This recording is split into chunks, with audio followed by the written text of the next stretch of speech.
Today we have a very special Q&A and we're going to start off by asking Sister Kanwal's question, I think from Canada, I believe, where she asks the Islamic ruling on celebrating Thanksgiving. She asked this last month because Canada has Thanksgiving different than America.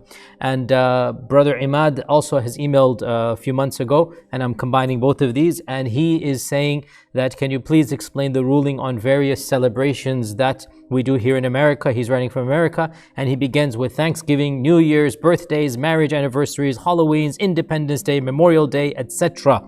And so today's question is going to briefly discuss the issue regarding celebrations and participating in such celebrations. Now, this topic is actually far more difficult and convoluted than comes to first light. And before I even begin, I do understand, because I have so many diverse people who follow, that automatically people are tending to be skeptical of the entire topic. On the one hand, you have one group that basically says that, isn't it a little bit petty that people are asking you about celebrating Thanksgiving? And to that group, obviously we're talking about Muslims here, I say, well then, where does one draw the line? Does one open the door for celebrating other religious festivals? Should Muslims be celebrating Christmas by having Christmas ornaments or whatnot? So before you trivialize the question, actually realize it's a very interesting question that deals with a number of topics. You can call it an intersectional topic. It deals with culture, it deals with theology, it deals with rituals. It's a very fascinating topic, and that's one group of people that are skeptical of the entire question. And to them I say, please understand, it's a very reasonable question, and it's one that does have a say in the religion. And the fact that the religion does have a say about everything really is something that we should pride ourselves on, that our religion is a holistic religion. And if the Sharia has nothing to say, then we will say that it is mubah. But the Sharia always has some verdict about anything. There's another group that have already made up their minds, and they're simply skeptical of any change of position. They know that this is haram. They are certain that any type of celebration is haram, because they have heard very famous scholars and teachers, some of whom I consider to be my own teachers, say that any type of celebration is ritualistic and paganistic and therefore against the Sharia. And so they have already made up their minds. And to that group I say, that's great, alhamdulillah, no problem. If you are following respectful ulama, and they are all respectful, then no problem. That's fine. But at the same time, if you are open-minded, listen to the evidences and listen to the alternative understanding and see if there's any if there's any change that happens. But in any case, you're asking me my opinion, and obviously I will be giving this from my perspective. This is going to be a very long lecture. It's going to be in the entire episode today is going to be answering this one question, and therefore, for those of you who do not have the time to listen to the entire, however long we're going to be talking, an hour or so, then I will summarize, because I've been asked by a number of people to always summarize any long fatwas. I will summarize by stating that while I respect immensely the opinion of those who say that it is not allowed, and I understand where they are coming from, and I sympathize with their paradigm, and I'm with utmost respect. At the same time, I feel that that position is simply not justified, and that it does require us to think through their cultural understandings of the religion of Islam. And I feel that the group that has forbidden these things, generally speaking, are not as familiar with Islam as it is practiced in other societies other than their own, and they make judgment calls that the Sharia has taken into account that cultures vary. And so I believe that their understandings are a little bit culturally influenced or skewed, and because of this they project their understanding of what should and should not be. And I'm not challenging their understanding for their peoples. They project it onto the globe, and I feel that they make some judgmental errors in that regard. And therefore, while I respect that position, I state that the majority position of modern scholars of the entire ummah is that celebrations and festivals, the default with regards to celebrations and festivals is that the Sharia is silent about them, unless there is a ritual involved, there is a paganistic entity, there is a deification to other than Allah subhanahu wa ta'ala. In that case, if there is a festival that is linked to a religion, inherently linked to a religion, then as Muslims we should not and cannot celebrate it. Otherwise, the default, especially for private individual festivals or celebrations, is that the Sharia is silent about it. Neither does it encourage nor does it discourage. And perhaps one can make the argument that a festival of a public nature, that the entire society is enticed and encouraged, that an Islamic society should encourage regular festivals only of the two Eids, the Eid al-Fitr and Eid al-Adha. Any other type of festival, it would not be encouraged, and perhaps even an argument can be made that it is makruh. This is my opinion in a nutshell, and I will inshallah ta'ala now elaborate in more detail. Now, with regards to this question, the question primarily is about Thanksgiving, but I will extrapolate based upon the other brother's question about all types of festivals. The fatwas that we look at are pretty much all modern.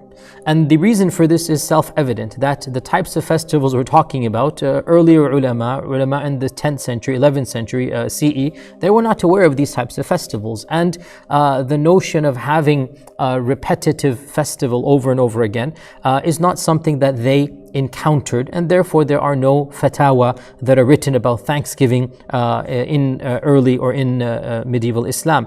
What we do find is, of course, generic talk, and we'll talk a little bit about that in today's lecture.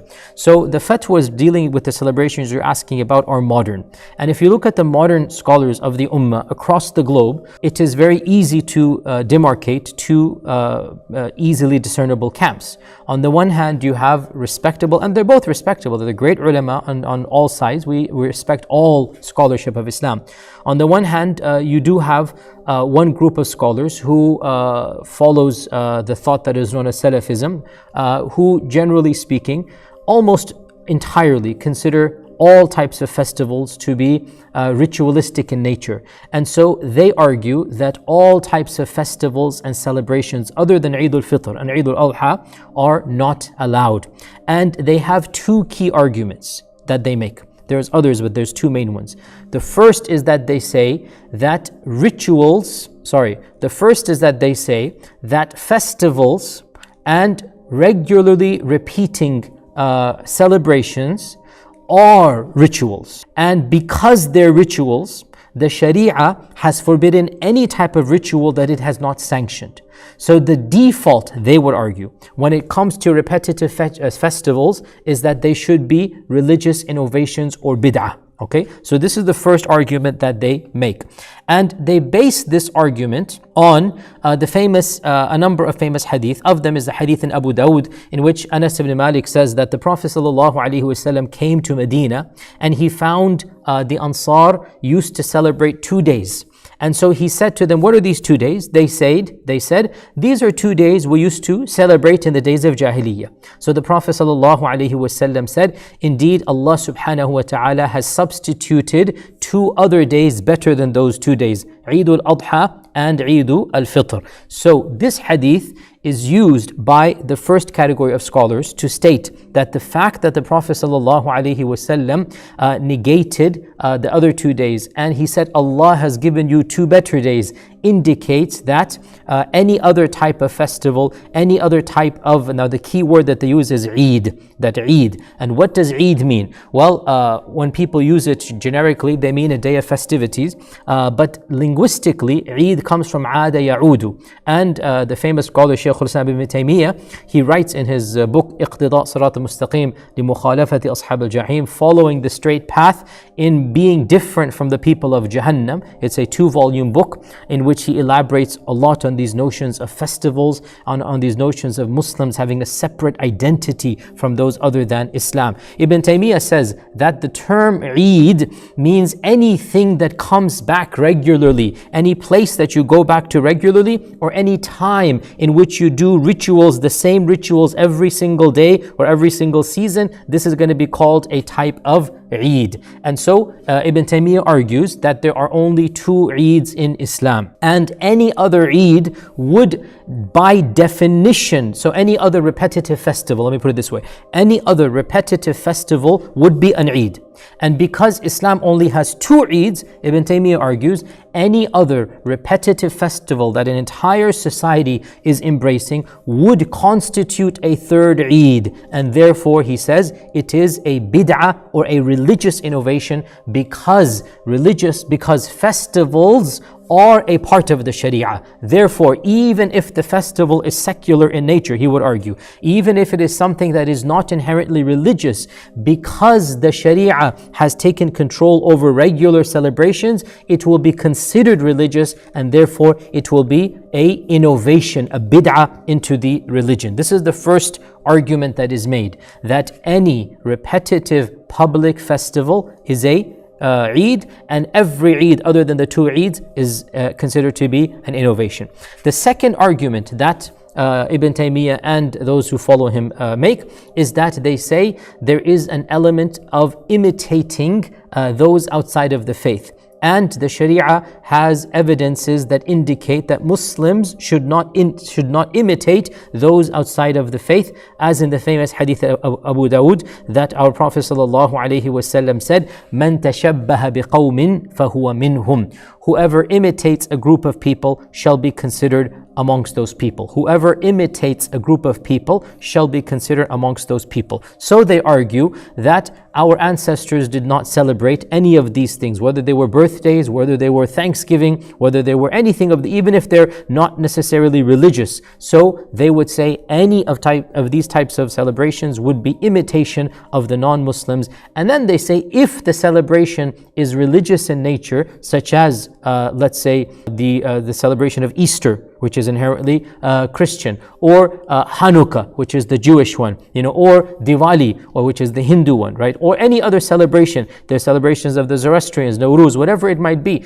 that they would say that any celebration that is religious is even more haram or more sinful. But even if it is not religious, like the 4th of July, or like a birthday, for example, they would argue that it is both bid'ah and tashabbuh al-kuffar, which is imitating the non-Muslims, and it is haram. So they're going to make a two key argument. It is a religious innovation, and of course all religious innovations are haram anyway, but on top of this they say it is also imitating other civilizations and cultures. So that is their argument in a nutshell. And they have other arguments, but these are frankly not very strong. For example, there's israf, or money being spent, and the response to this is we all spend money on things that we can argue is israf. We cannot make this haram just because of this. Or they say that there's intermixing or whatnot, and we say, you know what, that is going to be, if you consider that to be not moral, even though the term intermixing needs to be clarified. But I'm saying any other argument that is used, it's not as strong, and we can easily conduct ourselves in a manner that these other arguments are not going to be the primary ones. The two primary arguments are bid'ah and tashabbuh bil kuffar. Excellent. That's the summary of the first position. Now, I have to say that those are solid points. It's a good paradigm. I respect that opinion, and it was one that I was taught as well by many of my teachers. In fact, all of my teachers pretty much all of my teachers felt that way. It is the position that is advocated by the modern Salafi movement.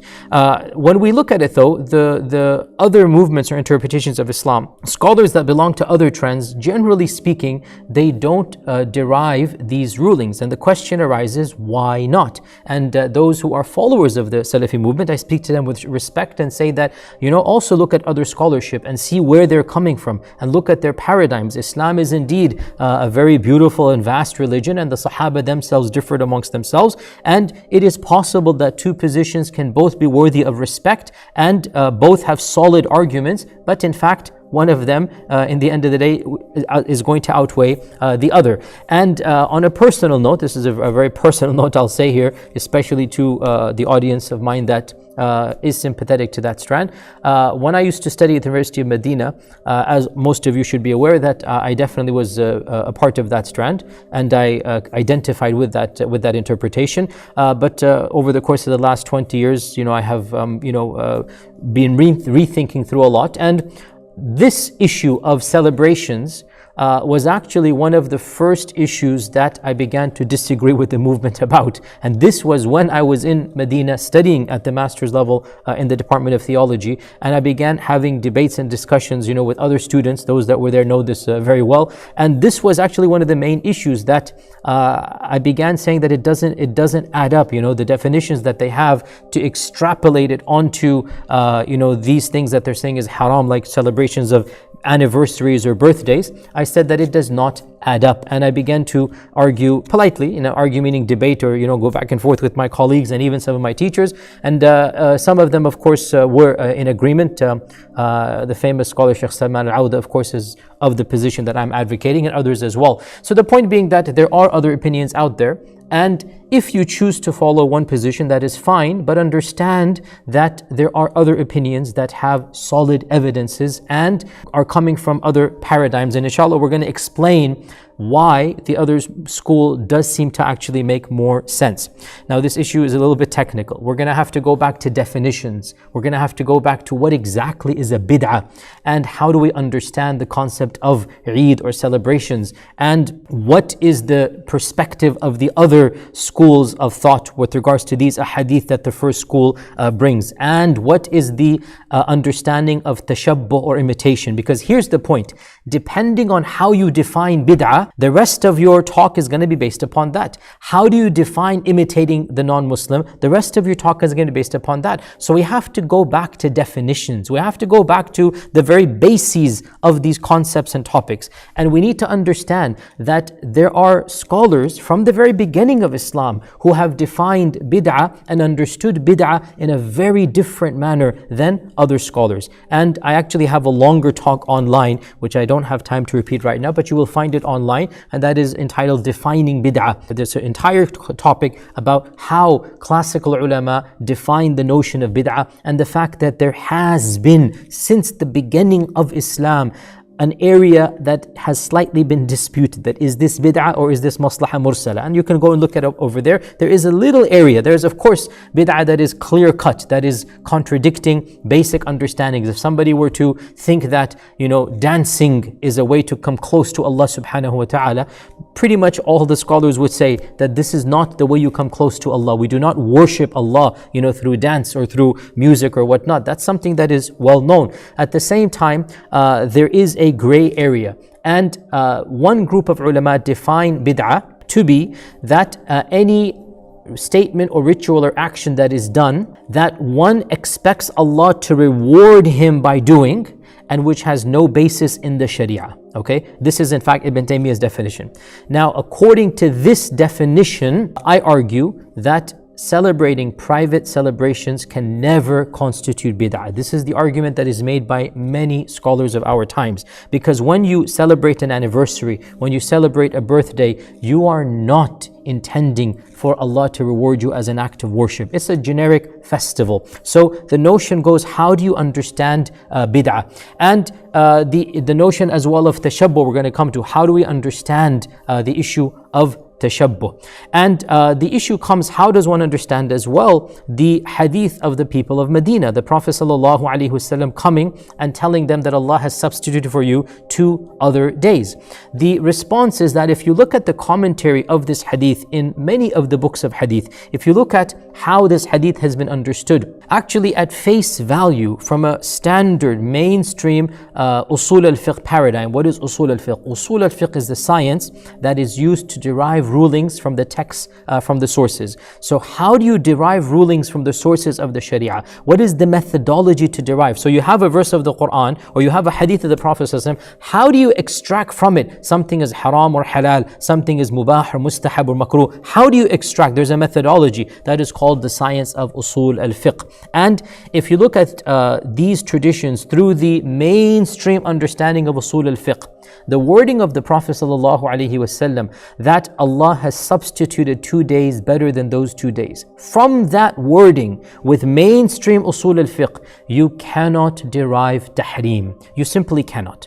Allah has substituted 2 days better than other 2 days. The maximum that you can derive is that celebrations similar to those are makruh. That's what it would say. Allah has substituted 2 days better than that too. That means that the max that can be said is that it is makruh. And also, this hadith, if you wish to use it for celebrations, can only apply to communal celebrations, because that's what the hadith is about. That the Ansar were saying, we have 2 days that we used to celebrate as a community. So you cannot use that hadith to even talk about celebrations in your house, something that you do with your children, with your family, with your friends. That hadith has nothing absolutely to do with the notion of private celebrations. The maximum that one can derive, and actually I am sympathetic to this, no problem, you can quote me on this, that celebrations of a communal nature, societal nature, national nature, celebrations that the entire society is looking forward to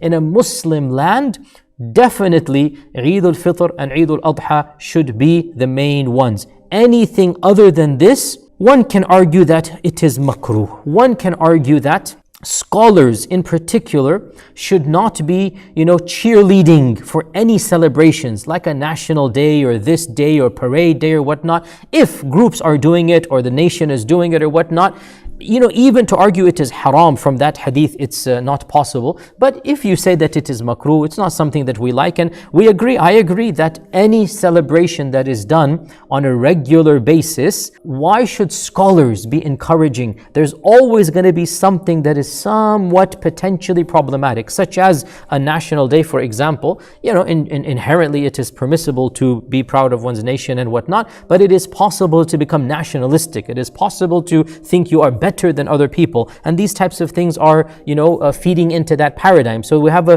fine line between being proud of who you are and happy at everybody else, and being proud of who you are and looking down at everybody else. So my point is that the hadith of the Ansar having 2 days, there is an assumption that one group has that it was a non-religious festival. That is an assumption. It is also possible to understand that there were no festivals in the days of Jahiliyyah that were quote-unquote secular in nature. In other words, it is equally plausible to assume the opposite, and that is that the festival that used to occur must have involved some type of paganism, because all festivals of that epoch and era involved false gods. So the argument that it is a quote-unquote secular festival, that is the argument that the first group does, it is a presumption, it is not explicit. And one can flip it around and say, in fact, the Prophet ﷺ through this hadith is forbidding religious festivals, and that is an interpretation that many ulama have. So you can use this hadith to forbid, let's say, Christmas, to forbid Easter, because that is a festival. Back in the day, religion and society were always together. There was no such thing as such a public event without religiosity, without some element of servitude to their false gods. So the notion that this festival was not religious is an assumption, and it is true to make a counterclaim. Number one. Number two, we said that from an usul al-fiqh perspective, this hadith, in reality, the max that you can use, and I don't have a problem if it were to go that way, and as I said, I am sympathetic to that, is to say that it is makruh to have a national festival that everybody is celebrating publicly.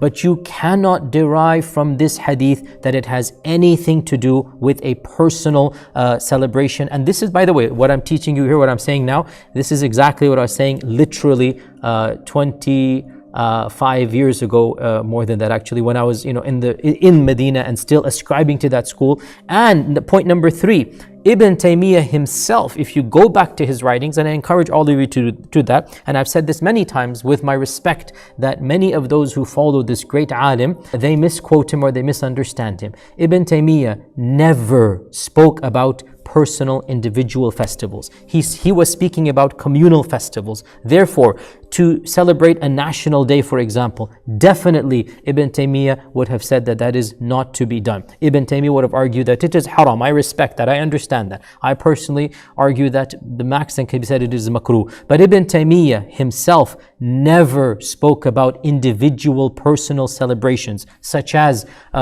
our ones that we do in our houses, anything that we do, even if it is regular. He did not speak about that. He spoke about a regular communal festival. So Ibn Taymiyyah does not have a fatwa about anniversaries and birthday parties and whatnot. Ibn Taymiyyah, you can read in, by the way, you can say he would have considered it haram. That's a valid argument, but do not quote him and say Ibn Taymiyyah said birthdays and anniversaries are anything. On the contrary, he does not speak about that. So that is the point with regards to understanding the hadith of the festivals. Now, as for Ibn Taymiyyah's point that we need to look at the linguistic meaning of the term Eid, this is a good point, excellent point. It is a valid principle of usul al-fiqh, and I respect that. The alternative school will argue, and this is a technical point, when a word is used in the Sharia, when a word is used in the Sharia, there are at least three levels that one has for that word. Number one is the Shar'i definition. Number two is what is called the Urfi definition, what is people understand. And number three, it is the Lughawi definition or the technical origin of the word. And it is in that order. We go and we look at the word in that order. So, give you an example. When Allah says zakah, zakah has been defined by the Sharia. We don't look at the origin. We don't look at how other people understand it. Zakat is a charity that Allah has prescribed. It is a certain percentage and we must give it at a certain time. So we go to the technical definition. If the Sharia has not defined it, we go to the next level, and that is how people understand it, the istilahi or the urfi definition. So for example, Allah says that treat your parents with the kindness that culture dictates. وَعَاشِرُهُمْ بِالْمَعْرُوفِ, let's say, right? Urf here, how does culture understand being good to one's parents? We can look at that. And if there is no definition culturally, then we go to the linguistic, and then we say, what does the language say? And in this particular case, when the Prophet ﷺ is using the term Eid, the other group would argue there is no need to go to the third when the second one is understood. And the second one is, it is a celebration that is inherently religious. It is a celebration because the term Eid was always used for a religious celebration. So the point is that the first group, which is the Ibn Taymiyyah group, is arguing any celebration constitutes Eid. And the second group is arguing, no, what has been forbidden by the Sharia is a celebration that is inherently religious, i.e. Hanukkah or Easter or Christmas. That is what the Sharia forbids. So it goes back to how you look at the term Eid and which level of definition do you want to go back to. And again, this is an interesting point, goes back to usul al-fiqh. So from the perspective of the other school, they would not look at the fact that something is repeating back and back. They're not concerned with the linguistic definition because that's going one level down. It has already been defined by how it is understood by the people that the Prophet ﷺ is speaking to. So their argument is the Sharia has forbidden religious festivals. That's their argument. Their take from this hadith is religious festivals, whereas Ibn Taymiyyah's take is any repetitive public festival. By the way, to be fair, Ibn Taymiyyah said public. He never mentioned private festivals. The notion of deriving a private festival from this term is something that the modern Salafi movement has done. It is not something that is found in Ibn Taymiyyah's work. Now, this is then the hadith that of Anas ibn Malik. The next argument that is used is the notion of tashabbuh, the notion of imitating non-Islamic cultures and civilizations.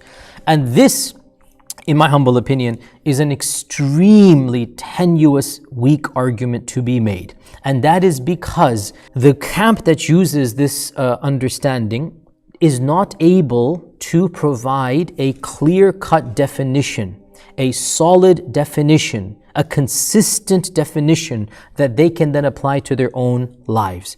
We have to be very clear. When something is forbidden, let's say tashabbuh bil kuffar, the concept of imitating other civilizations, we need to be very, very clear. Demarcate the rule. Give us the maxim. What constitutes imitation? What is allowed and what is not allowed? And by the way, even Ibn Taymiyyah argued in his book Iqtidar as-Sirat al-Mustaqim that imitating non-Muslims is something that is completely contextual. It changes from time to place to society to culture. And in fact, Ibn Taymiyyah explicitly argues that even your understanding, your environment will have an impact. For example, he says, if a Muslim is living in a non-Muslim land, we don't expect him to dress like the people of his land back home, he may dress with his own surroundings if that is what will be beneficial for him, because in that case he is not going out of his way to imitate. Here's the point here. Ibn Taymiyyah himself understood that the notion of tashabbuh is contextual, and my polite argument is that those scholars from one region of the world who make a blanket call of everything being tashabbuh, they are not understanding that tashabbuh is relative, and what might be tashabbuh for one of their own sons in the villages of Saudi Arabia is not necessarily tashabbuh for somebody born and raised over here. And that is the fundamental problem of using the tashabbuh card, is that it is culturally relative. And another thing that can be said to be very pedantic, to be very advanced here, is that the notion of being different from other faith traditions was only revealed, and it only came towards the end of Islam, when Islam had the upper hand politically. Throughout the Meccan period and throughout the early Madani period, the Prophet ﷺ in fact liked to conform with the Ahli Kitab, as many narrations show. And from this, a number of our ulama have derived that the notion of being different is something that Muslims are required to do when they are in their lands and have the upper hand, that they now demonstrate the superiority of Islam even via culture. However, when that is not the case, the Sharia does not require you to be different in the cultures of the peoples around you. And we also need to understand that tashabbuh is contextual. It changes from time to time and place to place. And we have to be very clear what comes under tashabbuh. And I'm going to use some humorous examples, but let's be very blunt here, right? Most of us came from overseas. My grandparents were born in India. My parents raised in Pakistan. My grandfather, as far as I'm aware, pretty sure he never ate a burger in his life. He never ate a steak in his life. Is it tashabbuh if his grandson loves, burgers and steaks? I mean, medium rare steaks, remember, medium rare, very important. Is it tashabbuh that I have a philosophy of food that is different? Cultures, clothing varies from time to place. To what level are you going to consider tashabbuh? Because I was told the other day that we should not be eating turkey, this weekend for Thanksgiving. And why? Because that's imitating the non-Muslims. Okay, Jayyid. If that's your perspective, then let me ask you, do you know where biryani came from? Biryani. The famous dish biryani, the biryani dish actually comes originally from Persia. The term biryani, it's a Farsi term that means a type of cooking, it's a type of frying. And when the Mughals came, they took this Farsi dish and they spiced it up and added it and whatnot, and they introduced it to the Muslims of India. What would you say if somebody said eating biryani is haram because it is imitating non-Muslims? Ek thappad lagega if you make biryani haram. Anyway, so my point is that you're going to say biryani is haram or tashabbuh bil kuffar? I mean, seriously? And the origin of biryani is non-Muslim, by the way. That's what I'm trying to explain here. So why is eating turkey considered tashabbuh and eating biryani is not? Think about that. We need a consistent a very consistent rule here. Why is eating a burger and fries not tashabbuh? And if I were to eat a turkey on any day, whether it's this weekend or any weekend, why would it be a tashabbuh? Because again, remember, the notion of repetitive or a day or whatnot, that's one paradigm. The other paradigm says no big deal. It's a culture. It's a habit. If I were to eat turkey any day, if I were to eat a day after tomorrow or today, why would there be anything wrong with that? The point is that cultures change, and therefore the notion of tashabbuh changes as well. And plenty of examples can be given.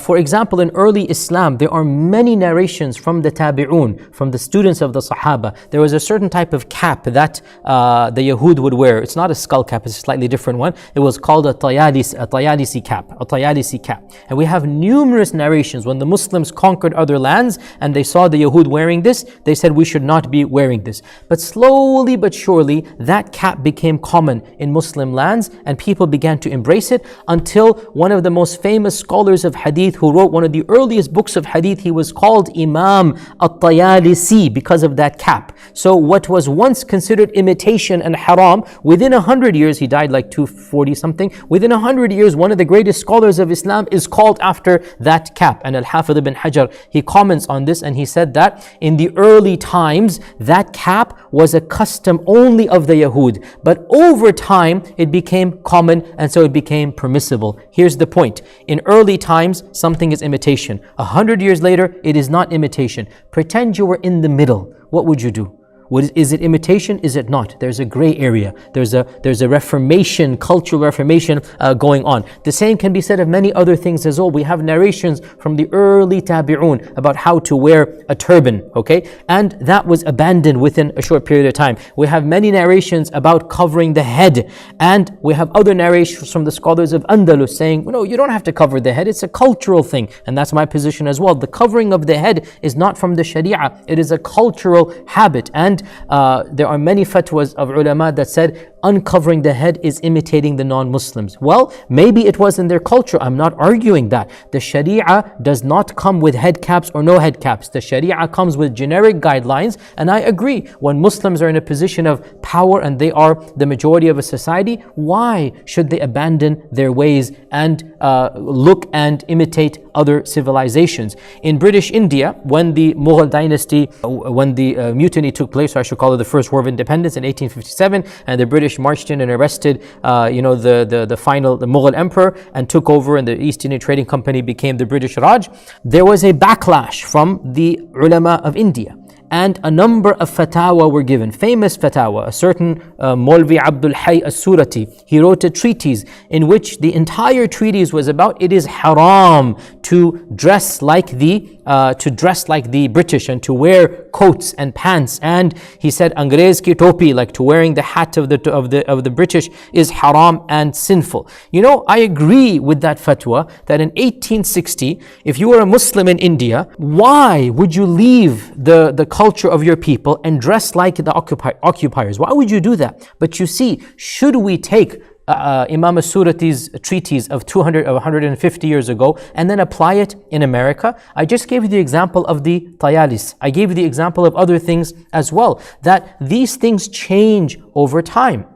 The famous scholar Rashid Rida of 120 years ago, the greatest scholar of Islam 100 and something years ago, that he was asked about wearing European style hats, and the Muslims of South Africa asked him this, and in Egypt it was not common at the time. He said that for those people in your lands it is permissible because their situation is different than ours. The point being, tashabbuh varies from time to place to culture, and people living amongst others are not going out of their way to imitate them. That's the key point here. It is not allowed to take a fatwa about tashabbuh from a scholar who has never stepped foot outside of his land and apply it in a land literally across the world. For us here in America, we speak English. We take the technology of the West. We use the computers built by the non-Muslims. Is anybody going to consider this tashabbuh? If you're not going to consider the cuisine tashabbuh and wearing pant and shirt tashabbuh, then why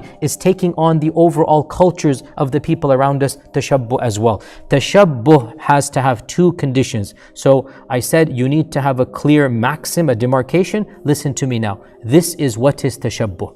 Number one, tashabbuh requires an intention to want to imitate another group. Because of the verb tashabbuh means tafa'ul, means you go out of your way. There is a difference between tashabbuh and tashabuh. Tashabuh means you're following them because everybody's doing it. Tashabuh means you're eating the food of the people you happen to live in. Here's the point, dear brothers and sisters. The Prophet ﷺ dressed like the non-Muslims of his time and ate like the pagans of his time. That was his culture. Did he come and change the dress code? No. So when he says, whoever imitates a nation will be amongst them, listen to this carefully. Was he an Arab, yes or no? Yes. Did he imitate the Arabs in their culture? Yes. So then, if Arabs can imitate Arabs and they're still Arabs, and if Pakistanis and Indians and Bengalis and Sudanis and people from Nigeria and people from Malaysia and Indonesia can imitate their cultures and be considered amongst them, well then Western Muslims can imitate their culture of their time and place as long as the Sharia makes it halal and they are a part of them. You see, here's the point. The hadith is not necessarily negative in all of its connotations. If an Arab imitates other Arabs, he is an Arab. That's true. Okay, how about a Muslim born and raised in Indonesia? Well, shouldn't he imitate Indonesia? Indonesia? How about a Muslim born and raised in America? He may take the garb and the cuisine and the culture that is halal. Now, if the Sharia says dating is haram and the American culture says go date, we say, okay, the Sharia has made it haram. But listen carefully. The Sharia has not told us how to dress. It's told us the generics of what is awrah and what not. The Sharia has not told us the cuisine. Biryani is not bid'ah. Hamburgers is not bid'ah. Steaks are totally halal, but remember, only if they're what? Remember? Medium rare. Okay, so my point being, there is no tashabbuh in your culture, if that is your culture. And we are living in lands that are not the lands of our ancestors, so there's going to be a natural progression. This leads me to a bit of a psychological tangent, and I hope you guys are following. There's a lot to unpack in this lecture. You see, the reality is, let's put fiqh aside for a second. Let's put fiqh aside for a second. What we are really seeing is the erosion of one culture as its children grow up in another culture. And this is a natural reality of any group of people that have come to another land. Forget Islam or any time any group comes to another land, the elders are saddened by what they see of their children and grandchildren leaving things that they considered a part of their ancestry and heritage. But what that group doesn't understand is culture is not static. Culture is organic. Culture breeds in and breeds out. It gives and it takes. Islamic culture itself is not unified. How Muslims live in Indonesia is not the same as how Muslims live in Africa, and that's not the same as how Muslims live in the Middle East. And Islam allowed for all of these diverse cultures. Now that Islam is growing in the Western world, and we have American Muslims and Canadian Muslims and British Muslims, then there's going to be these culture wars. There's going to be these tensions between the next generation and between the elders. And there's going to be sometimes cultural clashes, sometimes religious clashes, and sometimes both types. And we have to be broad-minded enough, wise enough, religious enough, academic enough to separate the cultural from the religious. And this is one of those connotations, okay? The reality, again, to be personal here, I remember even growing up, Allah blessed me to be with my grandmother. She used to live here before she passed away. She died in America. And so I grew up and she was in our household, and she did not speak English, right? And she was obviously very frustrated at all of her grandchildren, not being as Indian Pakistani as she would like them to be, and she would call us Angrez ke aulad, you are the children of the British, because again, that's the term, British, because from her time, 1920s, when she's growing up, to act like this and speak like this and have American English or whatever, she's considering this to be British, customs and culture.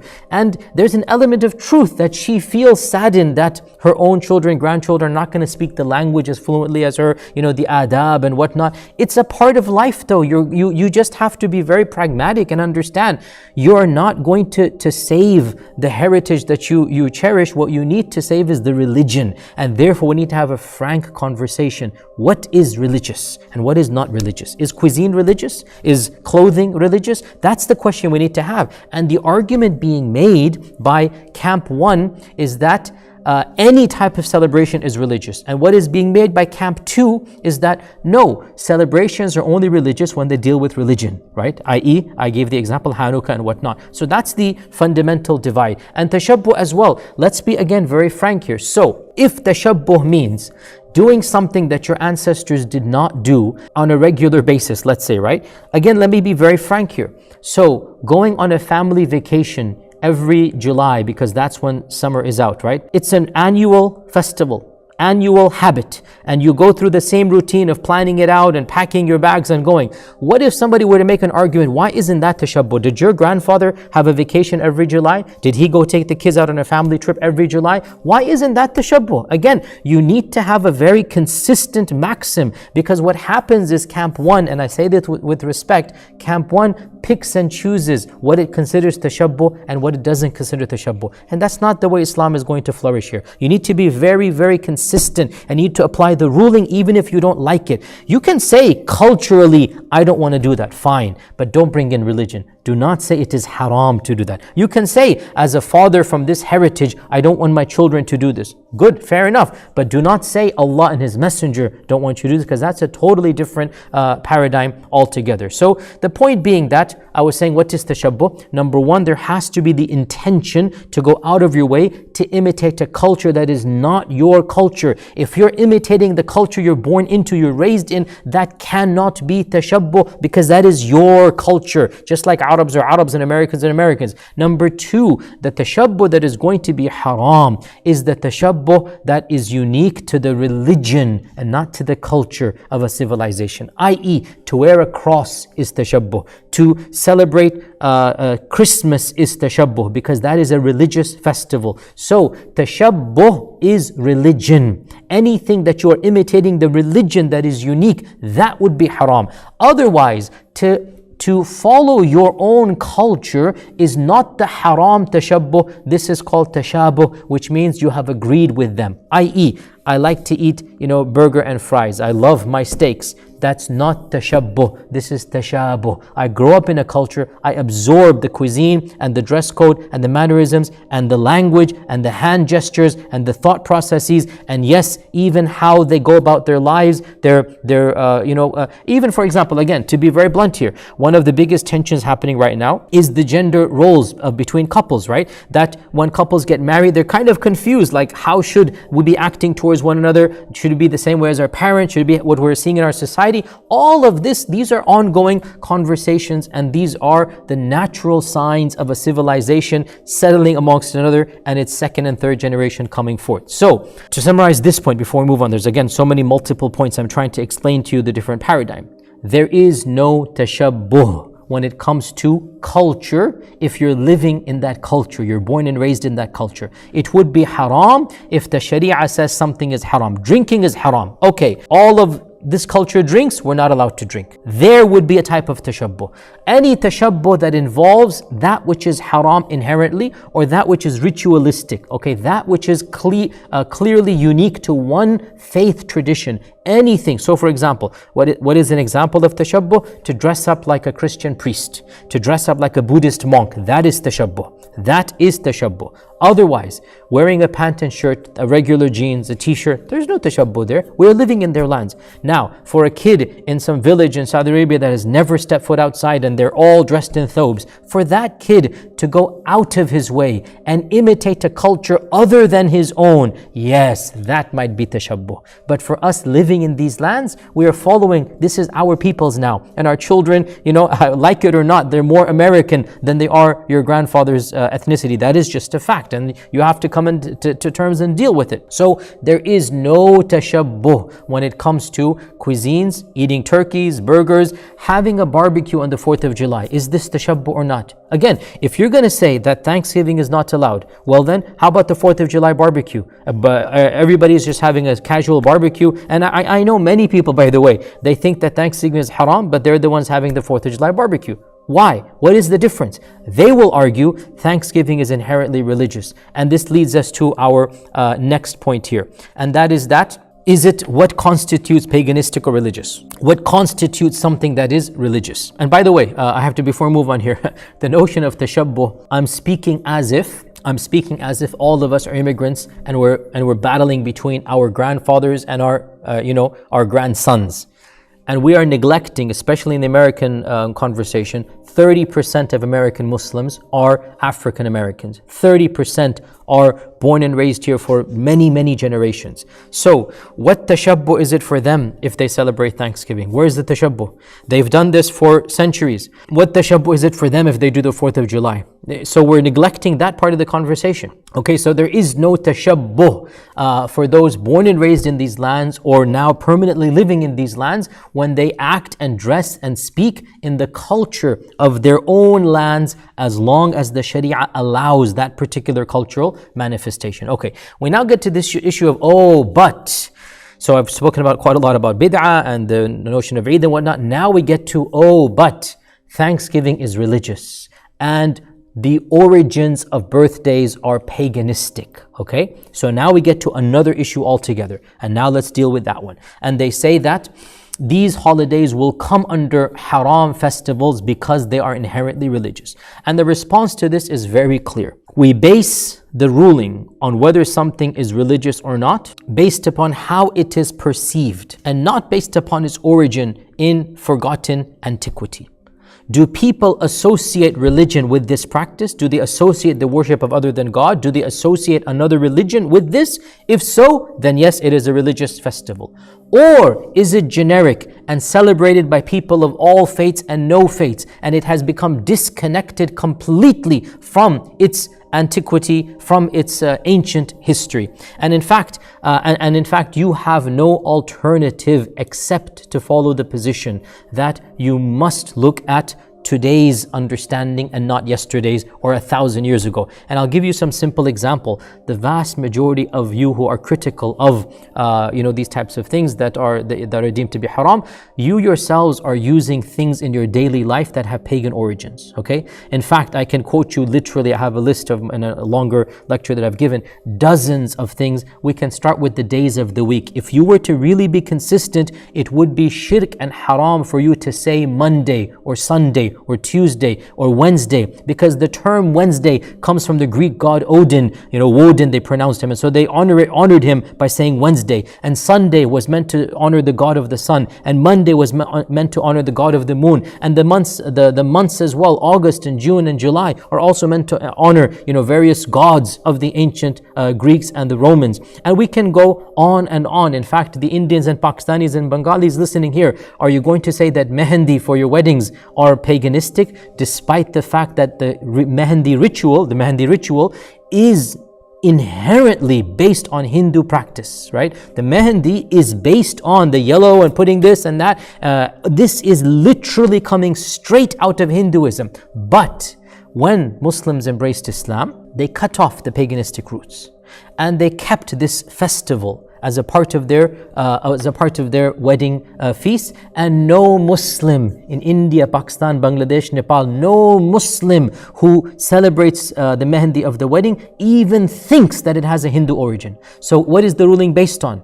Is it based on 1,000 years ago, or is it based on right here and now? And I'm arguing you must live your life based upon the here and now, or else you will be forced to go through each and even the letter T, by the way, is most likely based upon the cross. Are you going to now stop using the letter T in everything that you write? So we have to be consistent, dear brothers and sisters. All too often, this topic, people become emotional and they don't really think things through, which is why I said we need to be very frank about what the Sharia allows, what the Sharia does not allow.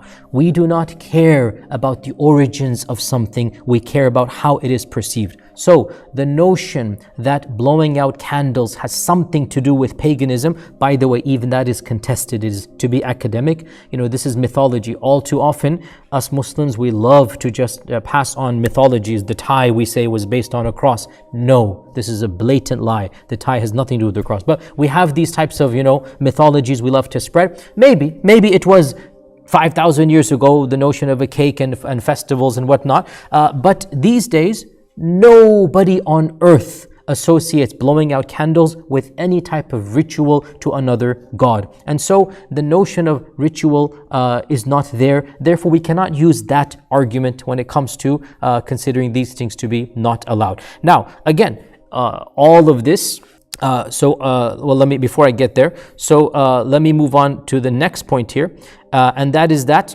the notion, therefore, of the example I had. Sorry, that had the example. So actually, there's an example from the Sharia that we can use here to also help us prove this point.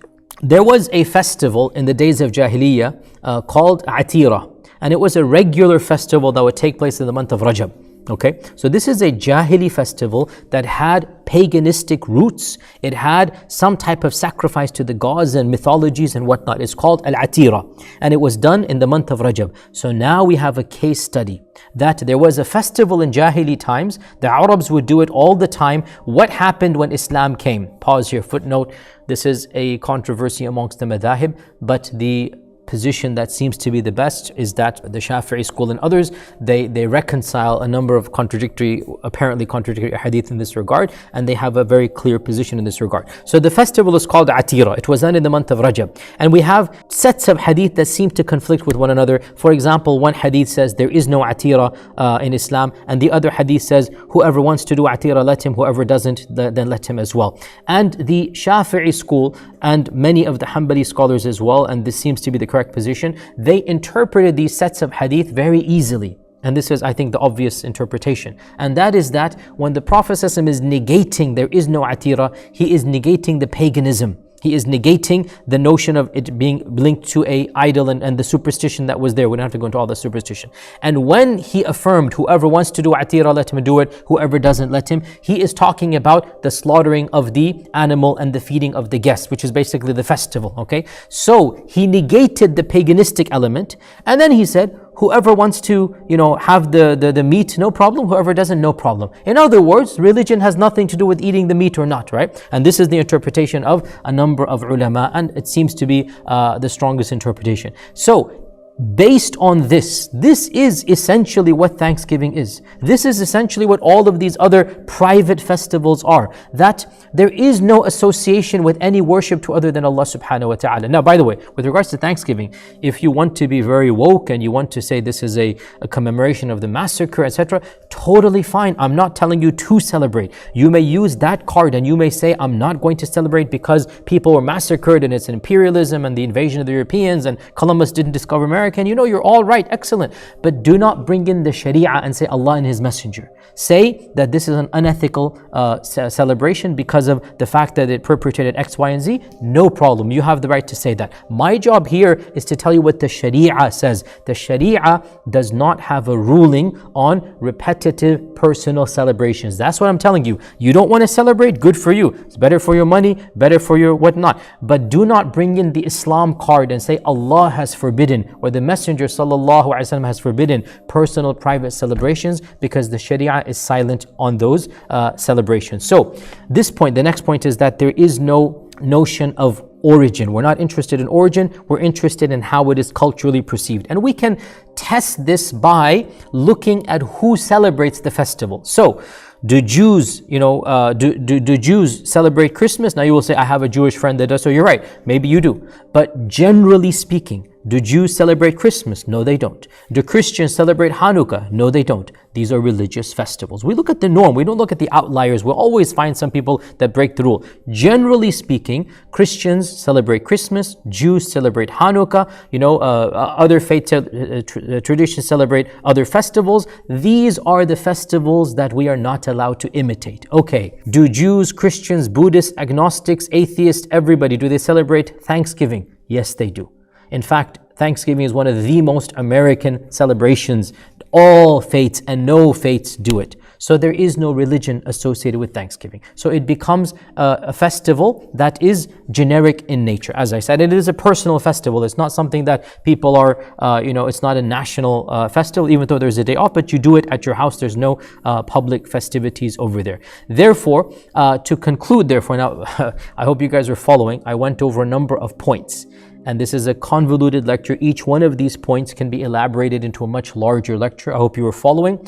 My point was to demonstrate that one group of ulama has considered festivals to be both bid'ah and tashabbuh. And I respect and understand that. However, when you go deeper and you look at their definitions, in fact, the majority of ulama of our times, the majority of ulama, the mainstream bulk of the ummah outside of one strand of Islam, has a different understanding of rituals, a different definition of bid'ah, and a different understanding of, in fact, even Ibn Taymiyyah's understanding of tashabbuh is the same as this.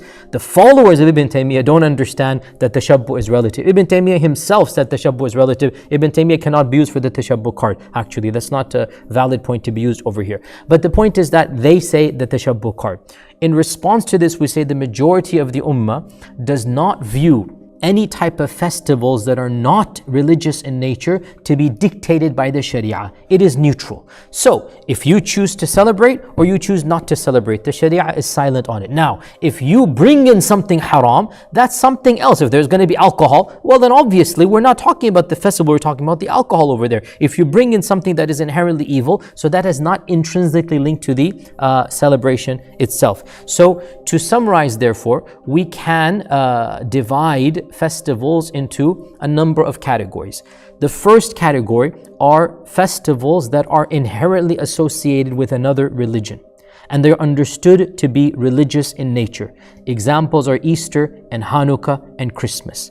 The default with regards to all such festivals is that it is impermissible for Muslims to adopt the rituals and the customs of those festivals, much less to actually celebrate. Because we are a people whom Allah has given two Eids, and the hadith of Anas applies in this category according to the majority interpretation, that we do not have a religious festival other than those two festivals. The second category of festivals are community festivals that are encouraged by society but are not religious in nature. And the two classic examples for this are the 4th of July and the Thanksgiving of North America. I believe that Thanksgiving is not universal in most other countries, but America, Canada have their versions of Thanksgiving. And these festivals, I would argue, the Sharia inherently is silent on them. The max that can be said is that there is a potential of it becoming makruh if society, if Muslims began to adopt or encourage this to be a competition somehow with the Eid al-Fitr and Eid al-Adha, which I don't see happening. Otherwise, the default is that these are not something that the Sharia has anything to say about. Therefore, if you choose not to celebrate, no problem. And if you choose to have a turkey on Thanksgiving or to have a barbecue on the 4th of July, no problem. The Sharia is not telling you either this or that. There is no tashabbuh when you are doing everything else. Why is eating a hamburger on the 4th of July tashabbuh and wearing pant and shirt is not tashabbuh? I'm asking you for a solid maxim and you cannot give it to me. So that's why I'm saying, I know it's emotional, I know you think, but the religion is not going to be destroyed if you eat a hamburger on halal, must be zabiha, on the 4th of July, or eat turkey on Thanksgiving, because you're doing everything else. You're speaking their languages, our language now. Stop this, there and us. We are a part of this culture now. We are now, your children are far more American than your ancestors were. Okay, we have to deal with it now. We have to get over this notion of us versus them cultural wise. There is an us versus other faiths. We have to teach our children our theology, our aqidah, our rituals. But culture, these are going to be ongoing things, and generally speaking, as generations go on, they will adopt more and more of the culture of the people of this land, because this is their land and our land. That is the reality. So second is culture, is festivals of a communal nature. Now, and I said that the default is that their Sharia is silent on them. Now, some of these festivals are in between categories 1 and 2, i.e., there is still an element of religion, but it is not fully religious. And I think the best example for this is Halloween, where Halloween is still not a fully secular holiday, in that there's still a very clear association with the jinn and shayateen and devils and whatnot. And therefore, I think definitely an argument can be made that these types of festivals are closer to category 1 than they are to category 2. And it is definitely safer for the Muslims to avoid, that category. So we don't want our children to dress up like shayateen. We don't want to flirt with Satanism and whatnot. And it is definitely best because there's clear elements of paganism. Now, if somebody were to argue that in the subculture I live in, whatever, suburb or whatnot, that notion is gone, I can see. And again, this goes back to, remember we talked about, point A in time, it is tashabbuh, point B in time, it is not tashabbuh. In the middle, there's going to be that balance or whatnot.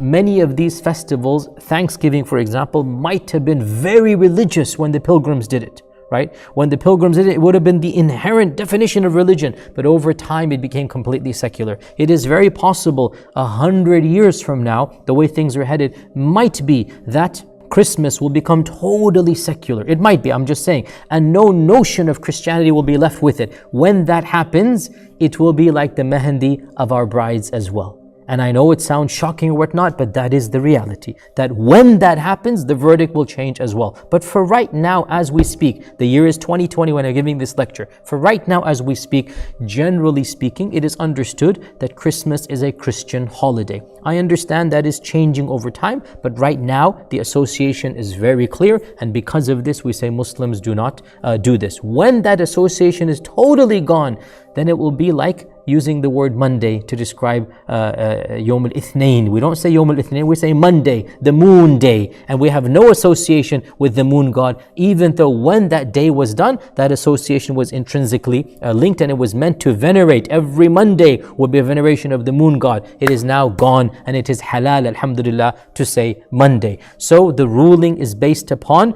the existence of the cause, al-illah. And when the cause is gone, the ruling will be gone as well. So the second category is communal festivals. We said festivals that have no religious inherent value, completely halal. There's some that are in the middle, and therefore they should be definitely avoided on the safer side. The third type of festival is a personal celebration that a person does in his or her own life, and it's not a communal one.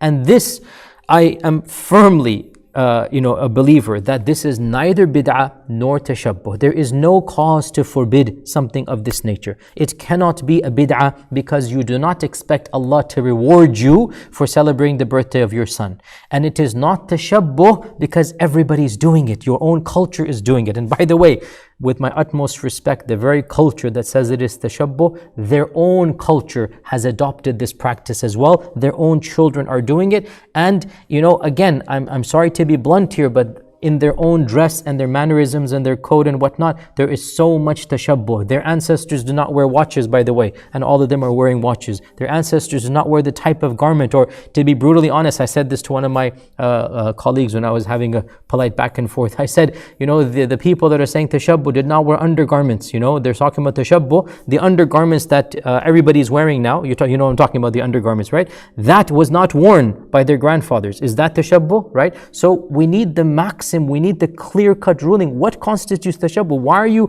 picking and choosing what constitutes tashabbuh? In the end of the day, the only clear-cut tashabbuh is going to be when you imitate the religious festivals and practices of another nation, or you imitate another civilization because you have an inferiority complex, not your own civilization. That cannot be tashabbuh. So personal celebrations cannot be dictated by the Sharia, and the default is that it is completely permissible. So my position is that birthdays and anniversaries and whatnot, it is mubah. It's not, I'm not saying it's mustahab, it is mubah. And really think about it, really, honestly.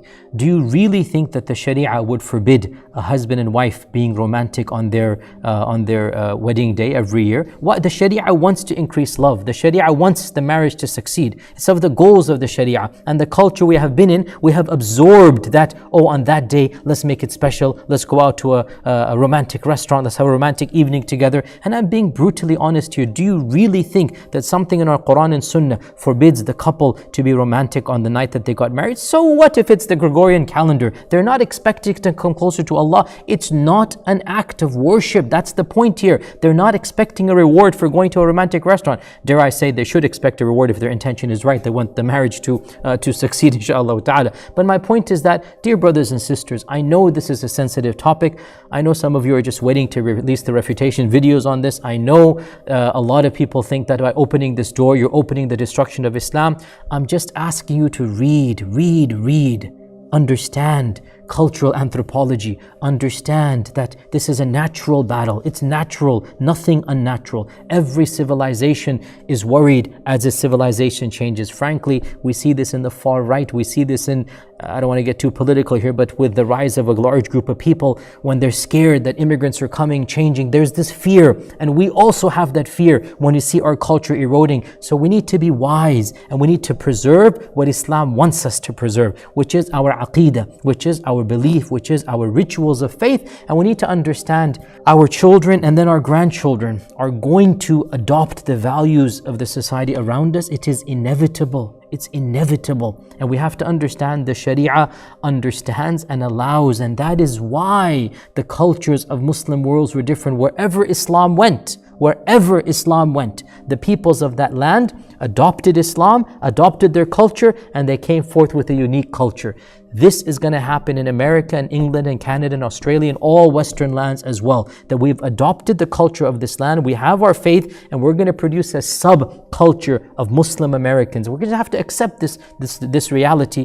And my argument is that personal festivals are not rituals. Personal festivals are mubah. Now, you want to argue that there's other issues here, for example, israf and whatnot. I say, okay, don't celebrate. And again, for the record, I have never had a birthday party in my life, for the record. My parents did not grow up that way. They did not, have a birthday party for me, and never once did I have a celebration, people come and whatnot. It's not something that I do. Even as I say it is halal, I will say honestly, this is my personal opinion as Yasir Qadhi, personal opinion, I think it is a bit childish if an adult throws a birthday party. That's my opinion. But you see, brothers and sisters, my opinion doesn't become sharia.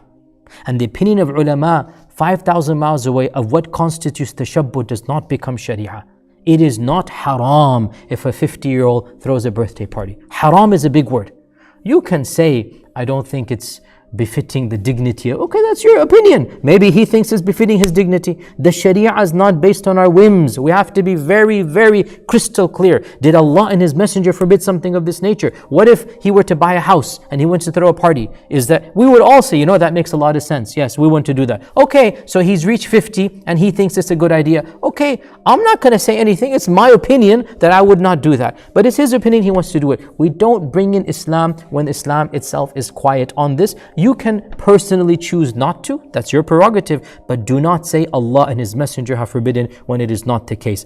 Birthdays cannot be bid'ah because you're not expecting Allah's reward. It is not tashabbuh because it is the culture we're living in. Everybody's doing it, and head to toe we are imitating other cultures. It is our culture. We're not going outside of our culture. There is no religion involved. Even if there is a pagan origin, we are surrounded by pagan origin things that we don't even think twice about, and they are not haram if they are not intrinsically linked to other faith traditions. And any other thing you might bring in, they are incidental. If there is, things that are haram at that party, you will say that is haram, but don't make the entire thing haram. So I hope that inshallah ta'ala it is clear. To conclude, therefore, the position that I follow, it is haram to celebrate religious festivals. Any other type of festival, it is mubah. Mubah. You want to do it, do it. You don't want to do it, don't do it. But definitely do not make this a thing that you make a huge importance out of, because we have two main festivals and we should really make only two festivals excited for the community and something that the community looks forward to as an ummah. We only have two festivals that we celebrate as an ummah. As for what we do privately, you have graduated, you want to throw a party because you got a new house, you got a new job, or anything of this nature, the Sharia is quiet on. It's your business. You want to have invite family and friends over if you turn a certain age, you celebrate a milestone in your life, your marriage anniversary, your child becomes 5 or 6. There is nothing intrinsically related to the Sharia when it comes to these personal things. And indeed, Allah subhanahu wa ta'ala knows best. I hope that inshallah that clarifies this answer. And until next week, Jazakumullahu khairan. Wassalamu alaikum wa rahmatullahi wa barakatuh.